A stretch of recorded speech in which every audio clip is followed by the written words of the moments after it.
ఈ మాదిరిగా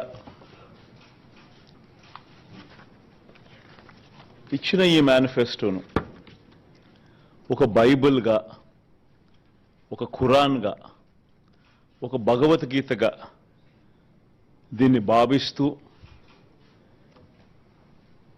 దీన్ని ఇంప్లిమెంట్ చేసిన పరిస్థితులు, దీన్ని ఇంప్లిమెంట్ చేసిన విధానం బహుశా దేశ చరిత్రలోనే ఈ 58 నెలలు అన్నది చిరస్థాయిగా చరిత్రలో ఎప్పటికీ కూడా నిలిచిపోతాయి.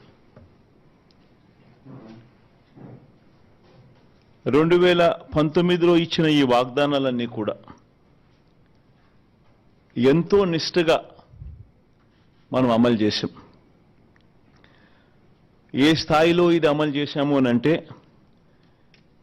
ఈ మేనిఫెస్టో అన్నది ప్రతి ప్రభుత్వ కార్యాలయంలో ఉన్న ప్రతి ఇంపార్టెంట్ అధికారి దగ్గర ఈ మేనిఫెస్టో ఉంది.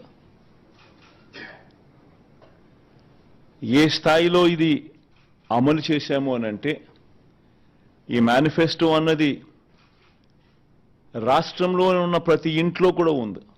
అంటే అన్నిసార్లు ఈ మేనిఫెస్టో వాళ్ళ ఇళ్లకు పంపించాం. ప్రతి సంవత్సరం తర్వాత ఇదిగో ప్రోగ్రెస్ రిపోర్ట్, ఇదిగో అక్క, ఇదిగో చెల్లెమ్మ, ఇదిగో ప్రోగ్రెస్ రిపోర్ట్, ఇదిగో మా మేనిఫెస్టో, చెప్పినటువన్నీ మీరే టిక్ చేయండి అని మొట్టమొదటి సంవత్సరంలో ఏ 88%, 85%, 86% మొట్టమొదటి సంవత్సరంలో టిక్కు పెడితే చివరికి వచ్చేసరికి 99.5%, 99 ఎంత ధనంజయ్ ఎంత 99 చివరికి వచ్చేసరికి అలా 99% పైచిలుకు 99% పైచిలుకు మేనిఫెస్టోను మనం ఇంప్లిమెంట్ చేసి ప్రజల చేతుల్లో ఇచ్చిన పరిస్థితి. ఇలా ఈ మేనిఫెస్టోను ప్రతి ఇంట్లో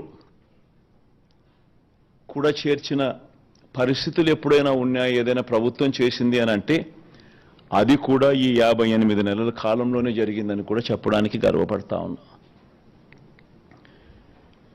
నవరత్నాల పాలనకు నిజంగా అర్థం చెబుతూ ఏకంగా ఈ 58 నెలల కాలంలోనే, ఈ 58 నెలల కాలంలోనే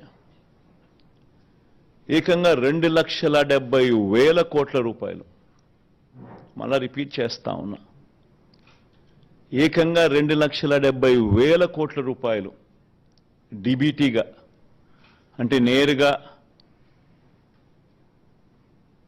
నా అక్క చెల్లెమ్మల కోసం నేను బటన్ నొక్కడం, నా అక్క చెల్లెమ్మల కుటుంబాల ఖాతాల్లోకి నేరుగా డబ్బులు వెళ్ళిపోవడం, నేరుగా వారి చేతికి అది అందడం, ఇదొక హిస్టరీ.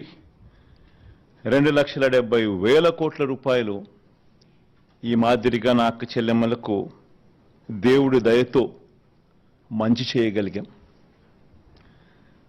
పేదల ఆత్మగౌరవాన్ని, అవ్వాతాతల ఆత్మాభిమానాన్ని ఎరిగిన వాడిగా వాళ్ళ ఇంటికి ఈ పథకాలన్నీ డోర్ డెలివరీ చేసిన పరిస్థితులు కూడా ఈ 58 నెలల కాలంలోనే.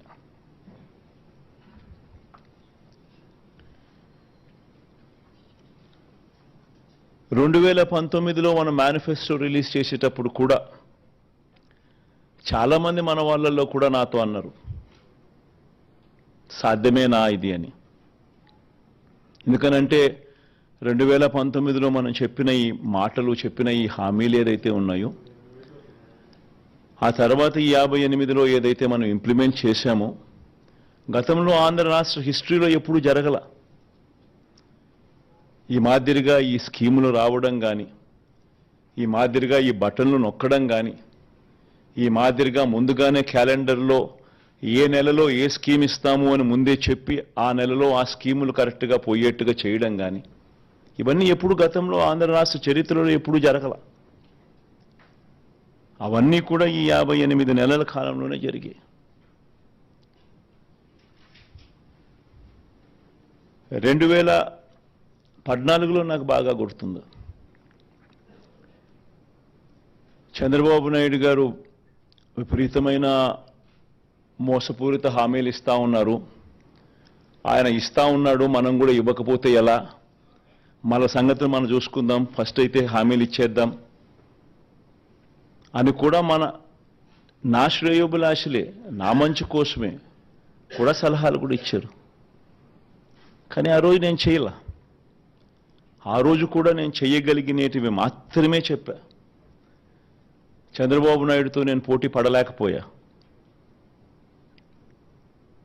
ఈరోజు నేను గర్వపడతా ఉన్నా. నాకు అధికారం 2014లో రాలేకపోయినప్పటికీ కూడా చరిత్రలో చరిత్రహీనుడిగా మిగిలిపోకుండా చేయగలిగినటివి మాత్రమే చెప్పి అవి మాత్రమే చెప్పి చేసి చూపించి మళ్ళీ ప్రజల దగ్గరికి ఈరోజు చరిత్రలో ఒక హీరోగా ఈరోజు ప్రజల దగ్గరికి వెళ్తున్నాం.